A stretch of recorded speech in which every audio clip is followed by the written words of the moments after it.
And we're back. Welcome from your weekend. Today we will pick up where we left off with support vector machines and continue forward with the support vector formulation. But before we begin, let's go over a little bit of administrative bits. Homework 3 on validation and regularized regression is due a week from Monday, which is the 13th of April at the usual 1 second before midnight, 11:59 and 59 seconds. Okay, so where we last left off, we talked about a constrained optimization problem that consisted of two components. And let me start my pen here.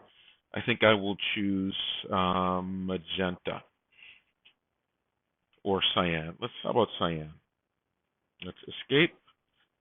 Go back to the pen color. Let's choose cyan. Okay. So in this formulation, we had, where we left off, we had the objective. Nope, I don't like that color. So let's go back and set it back to magenta. And so in our formulation, we had the objective, which was to maximize this, minimize this expression, which was the same as the maximization of 1 over magnitude W. And this objective was to try to find the setting of W, the hypothesis or the weight vector that maximizes the margin. So this is your max margin objective.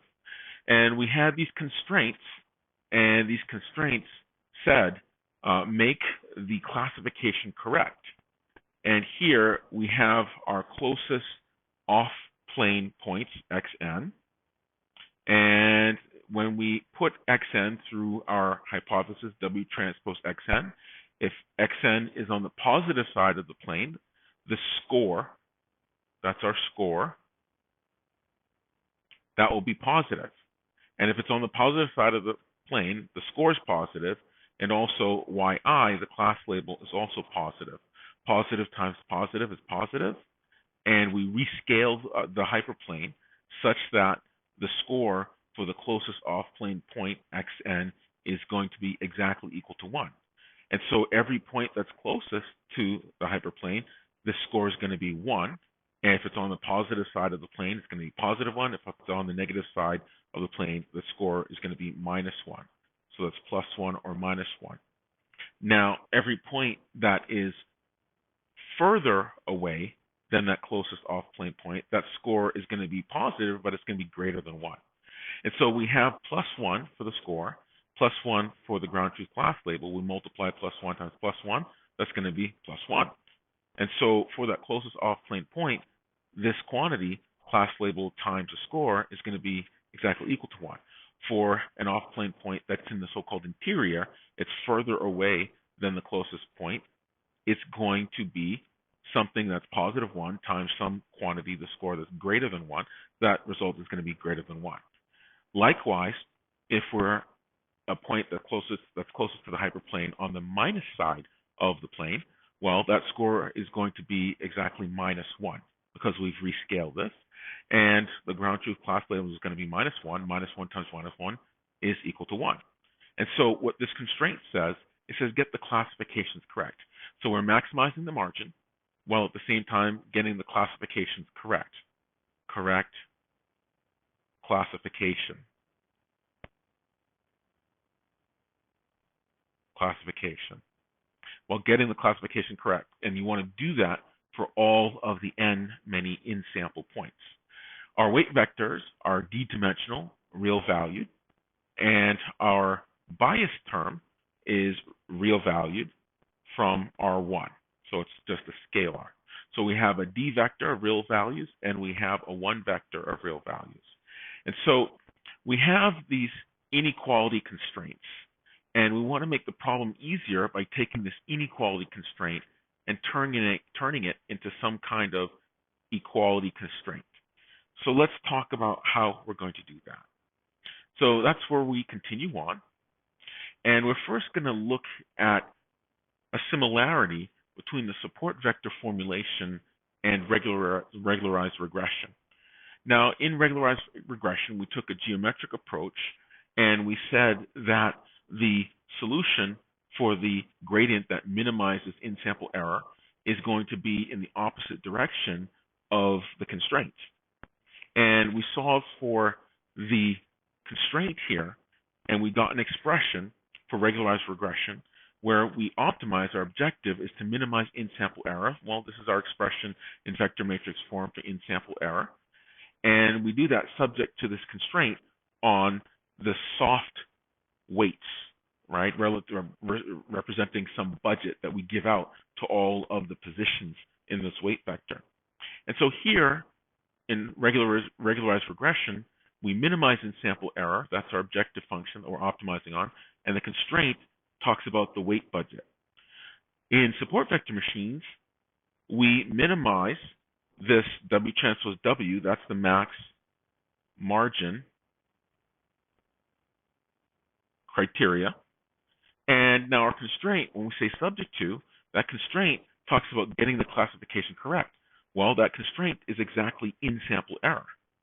And so we take these two quantities, this max margin and this constraint about getting the classification correct, we blend them together using something called a Lagrangian. Okay, so here's the Lagrangian formulation, and then we'll go back and first show you the answer, and then go back and kind of peel this apart. And so the Lagrangian includes this other quantity, and this is called the Lagrange multiplier. And this Lagrange multiplier allows us to take our inequality constraint and reformulate it as an equality constraint. And so here, this is the equivalent form of our inequality constraint. This is the equality version of the inequality constraint, and it preserves the optimizer. This Lagrange multiplier is what allows us to do that. And we have a Lagrange multiplier for each data point xn. Okay? And remember, this constraint said get the classification correct. And we express that using that less than equal to that we saw here, greater than equal to 1. Okay? So we want to take that greater than equal to 1, that inequality constraint, and convert it to an equivalent form, our equality constraint, which we'll integrate together or put together using this Lagrange multiplier. Now, when we do this, well, we call this thing the Lagrangian. And this particular form, it's defined in terms of a number of variables. We have W, our weight vector. We have B, our bias. And now we have our set of Lagrange variables, our alphas. And we have big N many alphas, 1 alpha for each data point in our set of in-sample points. So what we're going to do then is we're going to solve this minimization problem. That's our original formulation called the Lagrangian, the primal form. We're going to minimize it with respect to W and B. We're going to get a solution to that minimization problem. And then we're going to substitute those solutions for W and B for this minimization problem for maximizing the margin subject to getting the classifications correct. And we're going to substitute those results back into the original equation, which is going to give us a formula in terms of these alphas. And that's going to be called the dual formulation. And then we're going to maximize this dual formulation version, and that's going to give us our solution. Okay? All right. So let's take a look at this. So we started out with these constraints. We said the class label times the score is going to be greater than or equal to 1. And here, this xn is the closest off-plane point.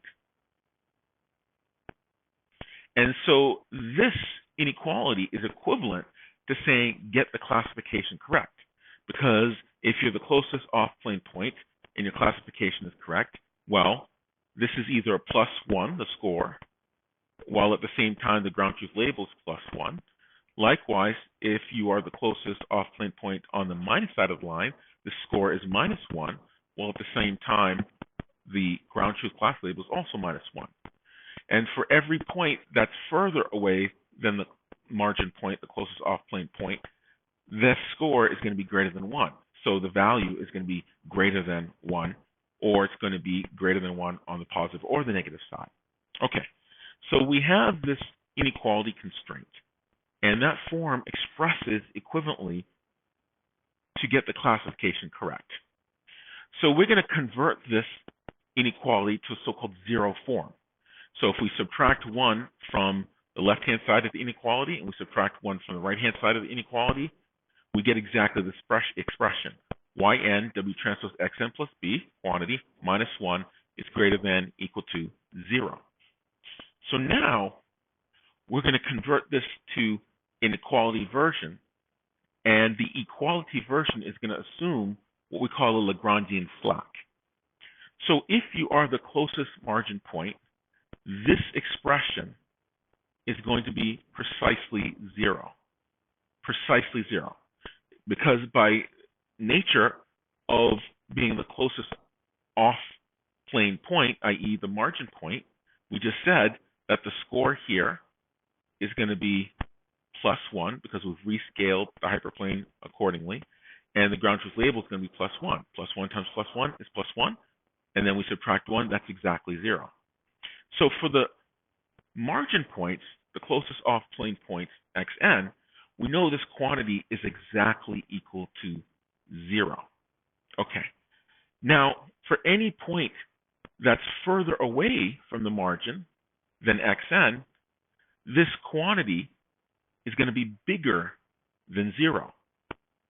And if it's bigger than 0, well, how we can represent all those possibilities is by taking this expression, the class label times the score -1, and multiplying it by some variable. We're going to call that variable uniquely alpha n. And it's the alpha n associated with that xn. So now we have alpha n, and we have our yn, W transpose xn plus B, quantity -1. So for points that are off the plane, this alpha n is going to be greater than 0. Because to be off plane, well, what happens? This quantity is going to be greater than 0, right? Because if it's off the plane, what's going to happen? Well, this score is greater than 1. Something greater than 1 -1 is also going to be greater than 0.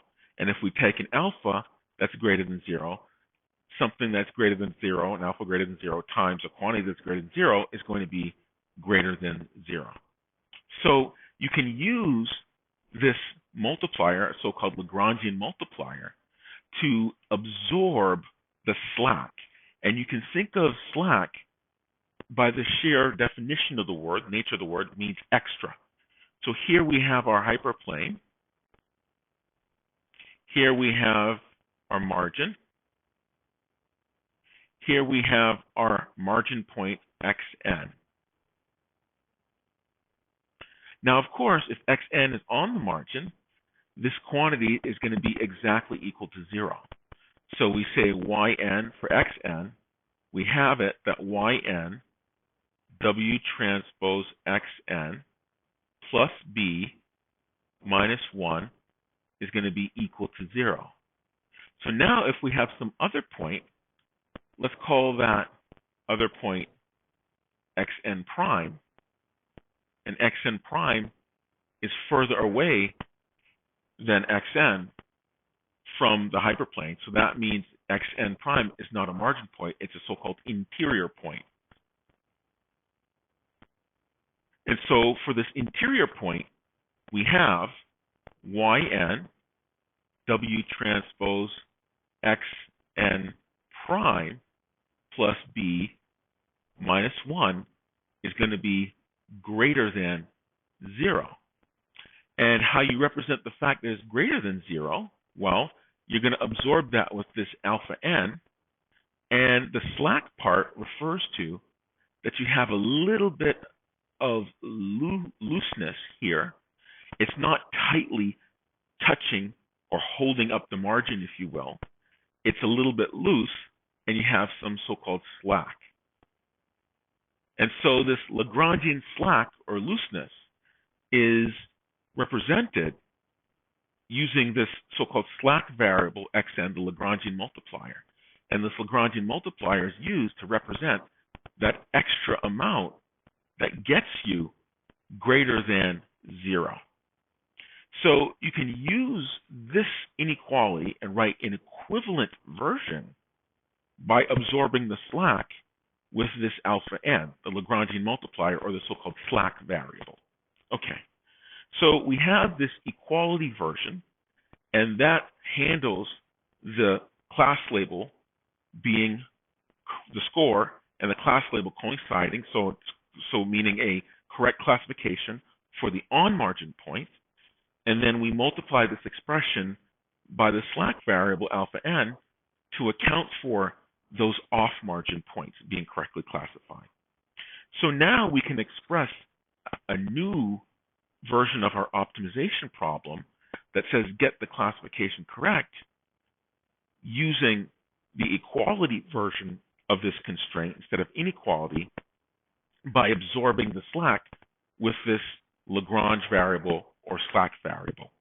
Okay, so now this entire expression, we're going to include that in our optimization for every single data point, 1 up through big N, where big N is the size of our set of in-sample data points.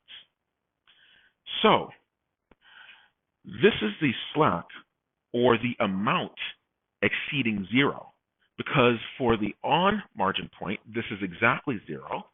If it's off-margin, this is going to be bigger than 0. And so that accounts for the looseness or the slack. Okay, and we absorb that using this alpha n. So now the optimization problem is to get all of the classifications correct.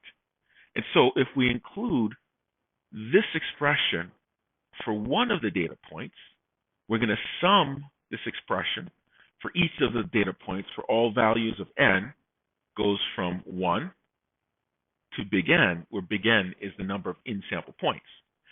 So you want to have as much slack as possible. And because our optimization is a minimization problem, we're going to include a negative sign. We're going to negate this expression because we want to maximize this quantity, but the problem is a minimization problem. So we use a negation. So we're going to add up the slack for each one of the input data points. And we want to make sure that the slack, this is the total slack for your in-sample points. So we want to maximize the slack over all of our in-sample data. And because it's a minimization problem, we negate. Okay? All right. So let's take a look at this expression again. So here we have our objective. That's to maximize the margin. And remember, we started out with a maximization problem, and we maximized 1 over magnitude W. We took the reciprocal, and when we take the reciprocal, it becomes a minimization problem. We include that leading 1/2 because it's convenient when we take the gradient. That leading 1/2 will get rid of that 2 that is the result of taking the gradient, because this W transpose W is like saying W squared. So we have the max margin, and then we have this subject to classification correct converted to an equality constraint, and we include it in our optimization by negating, and we're saying maximize the number of correctly classified points by summing together the slack modulated by the Lagrange multiplier. Okay? So this is our so-called primal formulation, and this is the optimization problem that equivalently says maximize the margin subject to getting the classification correct. So this penalty term here is our subject to correct classification. classification. And we can include it now in the objective as a penalty term because this is now an equality constraint. So we take this formula called the Lagrangian, and this Lagrangian has three free variables. It has the weight vector, W, it has the bias, B, and then it also has these Lagrange variables, alpha. And we have big N, many alphas, one for each one of the in-sample points, because we're looking at the total slack across our entire set of in-sample data. Okay, so we're going to take our Lagrangian, or primal formulation, as it's called, and we're going to minimize this with respect to W and B. We're going to get a result for that, and then we're going to take the result, substitute it back into the Lagrangian, and get another formulation that's just a function of this alpha, of all of our alphas. That's going to be our dual formulation. So this Lagrangian is the primal formulation. We're going to solve for W and B, substitute back in, get the dual formulation, and then for the dual formulation, that function of alpha, we're going to maximize that with respect to each one of the alphas. Okay? So how do we minimize this? We can take the gradient of the Lagrangian and set it equal to 0. Okay. Now, if we take the gradient with respect to W, what do we have here? Well, we have a W squared term here, W transpose W. And if we look at our constraint here in the optimization, that penalty term, well, if we look at each of the terms here, we're going to have a couple terms. We're going to have alpha n times yn times W transpose xn. Okay, well, that has a W in it, W to the 1 power. We're going to have an alpha n times yn times b. Well, that doesn't have a W, looks like a constant, so you take the gradient with respect to W, that's going to be 0. And then you also have an alpha m times minus 1. That does not have a W, and that's going to go to 0 if you minimize that with respect to W. So what happens if you do the gradient with respect to W? Well, you get 2 times W times 1/2. That's just W. So here's our W. Check. We have minus this term, alpha n yn W transpose xn. If I take the gradient with respect to W, that's W to the 1 power. That's just alpha n yn xn, and we have our sum. Minus the sum, n goes from 1 to big N, alpha n yn xn, and then we set that gradient equal to 0. Okay, so that's our first equation. Now the result of that, if we solve, is going to be W is equal to the sum, I, or n, goes from 1 to big N of alpha n yn xn. Okay, so this gives us a definition for what our W vector is. Our W vector is just a weighted combination of each of our in-sample points times its class label, weighted by these alphas, our Lagrange multipliers, our so-called slack variables. Okay, so now let's solve for the gradient of this expression, maximize the margin subject to correct classification. Let's minimize this expression, minimize Lagrangian with respect to B, our other parameter. So if we look at this, well, this leading term, that does not involve a B, so it looks like a constant. So the gradient with respect to B is going to be 0 for that component. And the only term for our equality version of the constraint included in our minimization problem, the Lagrangian, as a penalty term, the only term in that second part of our expression that matters is involving alpha n times yn times b. Because the alpha n yn W transpose xn, that does not have any b's in it, bias terms, so the gradient with respect to b is going to be 0. The alpha n times minus 1, that doesn't have a b in it, so it's going to look like a constant and go to 0 if you take the gradient with respect to b. So the only term that persists is alpha n yn times b. Well, b is to the 1 power. If I take the gradient with respect to b, that's just alpha n yn. So I have minus the sum, alpha n yn. Okay, so here I have 0 minus the sum, alpha n yn, and I get minus the sum, n goes from 1 to big N, alpha n yn is equal to 0. So if I solve for that, well, what do I get? I multiply both sides of equality by 1, and I get the sum for n goes from 1 to big N of alpha n yn is equal to 0. Okay, so now I take these two solutions and I substitute them back into the Lagrangian, our primal form, and the resulting formula will only have alphas in it, and that's going to be my so-called dual formulation. Okay, and so here we're taking a minimization and then we're taking a maximization with respect to different variables.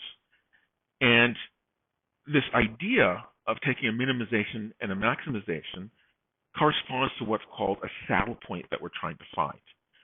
So let's take a segue and go into definitions of what a saddle point is. Now, the saddle point derives its name from this figure, and the saddle point satisfies a function where you minimize with respect to one variable and maximize with respect to the other variable. Now, if we look at the surface, it looks like a saddle. You can imagine, this is on a horse, and you get on it, and that's a saddle, and you ride away into the sunset. Now, the saddle point is where the blue intersects the red. If you take a look at these two variables, here's one variable. You could call that maybe x, and here's another variable. You call that y, and then this value here is the value of some objective function. Now, if we minimize this objective from the perspective of x, well, this objective reaches a minimum right at this point for x, where this objective achieves a minimum. If we tried to maximize this objective with respect to y, well, it achieves its maximum at this value with respect to y. So if we wanted a solution that both minimizes with respect to x and maximizes with respect to y, we're going to have to make a choice that's suboptimal with respect to both of them in order to satisfy these two competing objectives. And that would be this point here, where the blue curve intersects the red. Now, of course, this isn't the best objective outcome with respect to y, nor is it the best objective with respect to x. But you'll notice it's higher than the objective that satisfies minimization of x, and it's lower relative to the objective value that minimizes with respect to y, but it satisfies both of them. And this is a so-called Lagrange point, or as it's sometimes called in literature, a saddle point. And so a saddle point is where the blue intersects the red. It's a minimum along one direction and a maximum along the other. And you note that it's suboptimal with respect to one, but it satisfies both at the same time. And the Lagrangian gives this to you. Let's take a look at what the Lagrangian is, explore this concept a little bit more to give you the intuition behind what the Lagrangian does. So we have this objective to minimize 1/2 W transpose W. That's for the max margin version of the hyperplane or the hypothesis, subject to getting the classifications correct. So we did this by optimizing, minimizing on one, substituting, and then solving the maximization problem with the new version of our expression called the dual formulation. So let's take a look at this curve. And here in the blue, we have a quadratic function. And this quadratic function is such that if we were trying to solve a first order constraint for the unconstrained maximum of this quadratic, it would reach its maximum at this point. We'll label this XA. We take the gradient, set it to 0, solve for it, and this is the maximum value the quadratic takes on, and achieves that at some point XA. Now, if we were going to constrain that, and let's say our constraint was such that x is less than or equal to some point z, and this is our z. Well, this is our constraint line in the red. This is our constraint, and it is an inequality constraint. And so if we were to find the solution that respected this constraint while maximizing that function, so maximize the quadratic, the blue line, subject to the solution being less than equal to this constraint, what we'd end up with for this first order constraint using this constrained version of the maximum is we'd come to a point corresponding to the tangent here that touches this quadratic at this point marking B. And one thing you'll notice here, for the unconstrained problem, the gradient is exactly 0. And that gradient exactly 0 is the slope of the tangent line at that solution point. We'll call that A. It's a tangent line that for which the gradient is 0. Now, suboptimally, the solution, when we sub it to that constraint, it wants to take it away from the optimal solution. Well, that suboptimal solution satisfies the constraint. It corresponds to this tangent line that has a positive slope. It's suboptimal. It's not the 0 slope. It's further away from the 0 slope. It's this positive slope, and it comes tangent at this point B. So if we look at this, well, we can define any quadratic function we want. Now, if we multiply our squared term in the quadratic by scalar, well, our function increases faster or increases more slower. It's sharper or more dispersed, if you will. And if we negate this quadratic, instead of the quadratic being a bowl, it's more of an upside down cup, right?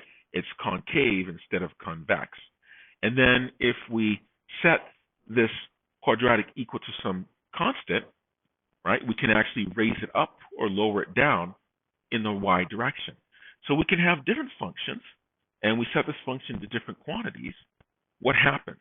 Well, the minimization and maximization, it walks the gradient tangent to the surface of whatever function that we choose. So if we maximize here, we get that tangent, and it considers that tangent, considers that tangent, considers that tangent, considers that tangent. And so what essentially happens is we're walking the gradient tangent to this surface. We're trying a different gradient, trying to get to that 0 gradient point. Okay, so what happens when you try to get to that 0 gradient point? Well, if you look at the solution x, well, for this gradient, x was here, that feasible solution. For that next gradient, the feasible solution x was here. For that next gradient, the feasible solution x was here. So when you walk the gradient of the tangent to the surface, regardless of the quadratic you choose, it's going to want to pull it in this direction, okay, to the right. So when we add in this constraint, what happens? Well, this constraint puts a limit on this walking of the gradient that wants to pull it in the direction to the right. And what it does, it says, wait a minute, you can't go to the right so much. I'm going to pull it in the opposite direction, in the direction of this less than equal to z, because this less than equal to z tends to be in this direction. So one force wants to pull the gradient this way to get more and more and more closer to 0. Another force wants to pull the gradient that way to make it more and more and more positive gradient. So the gradients, they want to be pulled in opposite directions. So this constraint, x less than equal to z, wants to bring the solution to the left, while the unconstrained solution, maximize that function f of x, our quadratic, wants to bring the solution to the right. And so there's a single point solution where the tugging forces, if you will, these gradients, they balance one another out. And that's the so-called saddle point, and sometimes it's called the Lagrange point, where those competing forces, the optimization, the objective wants to pull it in one direction, and the constraint wants to pull it in another direction. They balance out at that saddle point, where those two competing tugging forces are equal to one another. They zero out. So the critical point, or feasible solution, that satisfies both the objective and the constraint will occur at the saddle point. And it's suboptimal with respect to the objective, right? Because the objective wants to be up here. It's also suboptimal with respect to the constraint, because the constraint wants to be over here all the way to the left. So it's suboptimal for the constraint by pulling it over here. It's suboptimal with the objective with pulling it down here, but it satisfies both conditions. So it is the correct solution, our so-called critical point. So the saddle point corresponds to, if you have multiple variables defining your function. In this particular case, we have a two-dimensional function. We have function of x, and a function of y. And so the critical point, the saddle point, is that point that satisfies the gradient of x equal to 0 and the gradient of y equals to 0. And that is a local optima. It is not the optimum of the objective. It is a local optima because you have to make suboptimal decisions if you want to satisfy these two competing forces. Okay. So Lagrange points come from physics and classical mechanics. If you have some mass-containing object, a massful object, they will exert an attraction called gravitational attraction. And in classical mechanics, the point where a celestial body affected only by gravitational attraction comes to rest or maintains a stable position. So here we have the Earth. So this is Earth. Here we have the Sun. Now the Sun is much bigger in mass, and so objects in space near the Sun want to get pulled towards the Sun because of the Newtonian gravitational attraction. Well, the Earth also has mass, and things near the Earth in its basin of attraction, objects that contain mass, will want to be pulled in the direction towards the Earth. Now, of course, if there's a point where these competing tugging forces, the gravitational attraction towards the Sun and the attraction towards the Earth, they'll balance out. And this is the Lagrange point, where these two forces even out. Now you notice here that because the Sun has a much bigger tugging force, the location of that mass-containing body is going to be closer to the Earth than it will to the Sun. And because it's further away from the Sun, that pulling force is a little bit weaker. And at this location, the Lagrange point, the force in this direction towards the Sun, the force in that direction towards the Earth will balance out, and so it stays put and does not move. Now, this idea of delivering mass-full bodies or mass-containing bodies to the Lagrange point means that you don't need any fuel for thrust to navigate this craft. You can just get to that Lagrange point, not use any energy to move it, and just stop it and let it sit there, and it'll just stay there in this Lagrange point because the two competing forces are the same. That's how you deliver a satellite into so-called geosynchronous orbit. You take the satellite, you spend a little bit of rocket fuel to get it from the Earth to the Lagrange point, and then you stop the rocket, and it'll just stay there. So as the Earth moves in its orbit around the Sun, that Lagrange point moves, and so too does the satellite that's sitting at that Lagrange point. And this all has to do with the Newtonian gravitational attraction between these two mass-containing bodies to equal. And there are various Lagrange points throughout the solar system.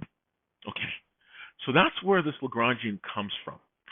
And so what does this have to do with machine learning?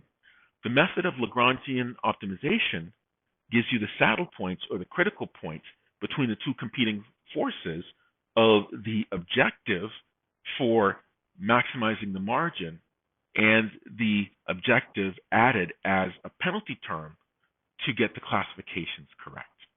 All right, so you maximize some function, f of x, y, such that you have some constraints equals the zero version. You solve for the saddle point by maximizing with respect to the primary variables x and y.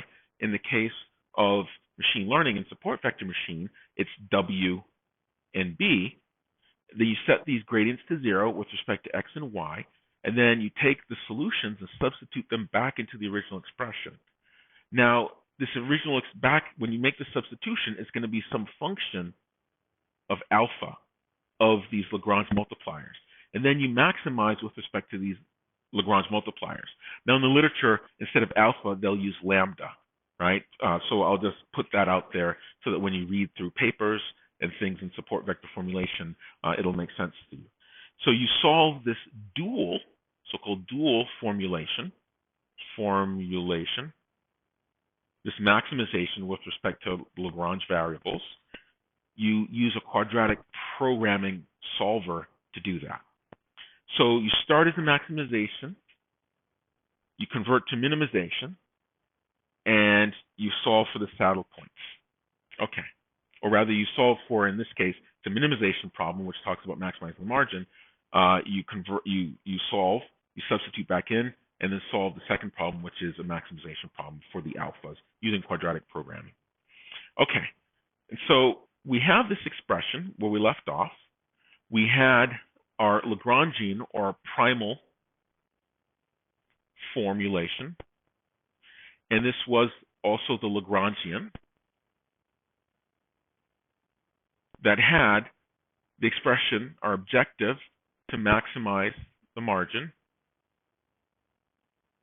And we also included a penalty term that said get the classification correct. We take this Lagrangian, we solve for the saddle point by minimizing this expression with respect to W and B, solving, and then substituting back in to get some expression in terms of alpha, and then we maximize that dual formulation to find our alphas. Okay. So if we do that, we solve the primal formulation. We get two expressions, one in terms of W and the other in terms of these alphas. So we have W is the sum for n goes from 1 to big N, the number of in-sample points, of alpha n, the Lagrange multiplier, times yn, ground truth class label, times xn, each of the in-sample points. And then we have the weighted sum of the class labels with each of the alphas across all of the n many data points. That's equal to 0. Okay. So we then take our Lagrangian, and we're now going to substitute for W this expression. So here, we're going to substitute sum n goes from 1 to big N, alpha n, yn, xn. And we're also going to do that substitution here. Now, it just so happens, well, you can't have n as the index for both summations, so we're going to call the second one our index m. It doesn't matter what you call the index. M goes from 1 to big N, and we're going to say alpha m, ym, xm. Okay. So if we do that, okay, well, we can put those two summations together, and then we have this term times that term. And that's what we're going to write down. All right. So we have our 1/2, the sum. There's our 1/2, the sum. N goes from 1 to big N of yn, alpha n, xn. Okay, so we have the yn, alpha n, xn. And then we're going to say the sum, m goes from 1 to big N, m goes from 1 to big N, of ym, alpha m, xm. Okay, so that takes care of this expression when we make the substitution. So the second term, a lot of this is going to cancel out. Here we have the sum of our alpha n, yn is equal to 0. So if we take this expression, well, we have this term times this term times this term. We have alpha n, yn, w transpose xn. So we have alpha n, yn, w transpose xn. And we're going to have that summed for n goes from 1 to big N. Okay. Now, here we have an alpha n, yn, and we said that the sum of alpha n, yn is going to be 0. So if the sum of these two terms multiplied together is 0, it doesn't matter what we multiply it with, this w transpose xn, it's all going to be 0. So this term is going to drop out to 0. Okay, so now we have this alpha n, yn, b. So we're going to get a sum, n goes from 1, minus 1 to big N, of alpha n, yn, b. Okay, well, we're multiplying alpha and yn under the sum times our bias term. Well, guess what? We make the substitution. That term also goes to 0. So now what we're left with is this last term. We have the alpha n times minus 1. So that would be minus the sum, n goes from 1 to big N, alpha n times minus 1. So that's going to give us the sum, n goes from 1 to big N, of alpha n. And there's our sum, n goes from 1 to big N, alpha n. So we put those two together, the substitution for this first term and the substitution for this second term, and we get the following expression. The sum, n goes from 1 to n, of alpha n minus 1/2 double sum yn, ym. We'll group together those like variables, yn, ym, alpha n, alpha m, xn, xm. Okay, so now that we have this expression, we make sure that this is subject to a constraint, and this constraint is on our alphas. Now, the slack variable is going to be exactly 0 on the low end, but greater than 0 for all of the off-margin points. So our alpha n is going to be greater than or equal to 0 for all n from 1 to big N, where big N is the number of in-sample points. And we also have this constraint that we had as a result of solving the primal formulation, which is just the sum of all the alpha n yn's is equal to 0. Okay, so we have that expression. And we have our expression, and it is a function of alpha. And this is called the dual formulation of the Lagrangian. And you notice here, our free variable is alpha, or all the alphas, the n, big N, many alphas. The y's, those are constants, either +1 or -1, the ground truth labels, and the x's, those are constants, those are feature vectors. And so now, it's a maximization problem for the dual to find the saddle points. And we're going to maximize with respect to our Lagrange variables, alpha. So we can solve this maximization problem equivalently by minimizing the negation. And if we compute the negation, well, minus of this expression is going to be +1/2 the double sum, n goes from 1 to big N, m goes from 1 to big N, of yn, ym, alpha n, alpha m, xn, xm, xn transpose xm. Now this, if we negate it, that's minus the sum, n goes from 1 to big N of alpha n. So we write the positive term first, and we get minimization, finding the alpha that minimizes +1/2, n goes from 1 to big N, m goes from 1 to big N, of yn, ym, alpha n, alpha m, xn transpose xm, minus our sum of all of the alphas, the n many alphas. And we're going to use a quadratic programming solver to solve this problem. It's a quadratic problem. And it's called a quadratic problem because here it's a quadratic formula involving the squaring of this alpha. Okay? Now, it just so happens this quantity, and we're going to use this another time in the next module, this is an inner product. Inner product between each x vector, the nth x vector, with every other vector, the mth x vector. And we're going to, when we talk about kernels, we're going to come up with a clever way to solve this inner product to get even more powerful features or more powerful descriptiveness from the support vector machine. Okay, so this is our formulation of the dual, and we can solve this with a quadratic programming solver. And we will pick up with this next time to finish this module. So with that, I will see you all on Thursday. See you then.